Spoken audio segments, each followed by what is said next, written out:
Here's the thing, the brain research now tells us that we have neural networks in our brains that we have connected in certain ways since we were little, through no fault of our own or anybody else's. And we have come to expect certain things to be certain ways, or that we're going to act in certain ways, but we can change what we tell ourselves, and thereby change those neural networks. And so we can, for instance, choose to feel joyful or not.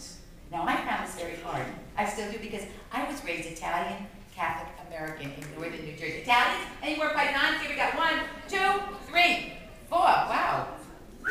Not too many. We're going to have to spread our people out here. Anyway, I was raised Italian and American Catholic, and our whole reason for living was sacrifice, complaining, pain, martyrdom. There was nothing about joy somehow we took in, and so we didn't learn how to change our stories. Here's what I learned now how to change our stories. Okay, so just for instance, here's a story that I tell myself.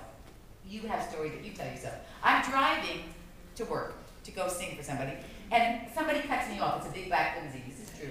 And the story I would tell myself normally would be, what is wrong with that person? How dare they cut me off? Who do they think they are? Because it's a long black limousine and it has, black covered windows. You can't see who's in there. Like, who's that big shot in there? My grandmother used to always say, the big shot. Who was that big shot in there? And I would be really angry by the time I got where I was going.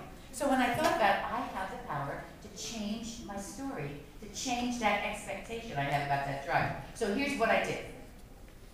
I said to myself, another day when someone cut me off, I said to myself, okay, the reason they cut me off is because they're racing to a nearby nursing home where their mother is there. They want to get to her. She has Alzheimer's, and they really need to get to her soon. And they just forgot what they were doing. And in that limousine, I told myself, was George Clooney.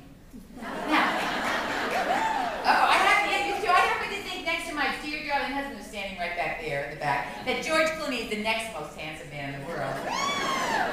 So in my little new story, I thought to myself, okay, I followed the limousine to the nursing home. And it happened to be a nursing home where I had performed. And I got out of the car, and George Clooney got out of his car. Now, my father had Alzheimer's, and his mother has Alzheimer's. So we bonded over the Alzheimer's of our parents. And George and I fell in love right there in the nursing home. Now, here was the thing. You know that George is not married. And I am married.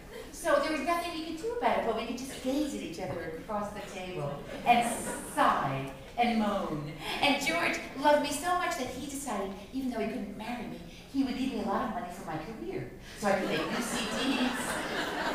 I could be on Broadway. He funded a show for me. I mean, it was fabulous. I was traveling all over the world. My husband, too, was coming. And then every time George and I would meet, we would just stare at each other. And occasionally, our hands touched and the electric shock went up our arms. Oh.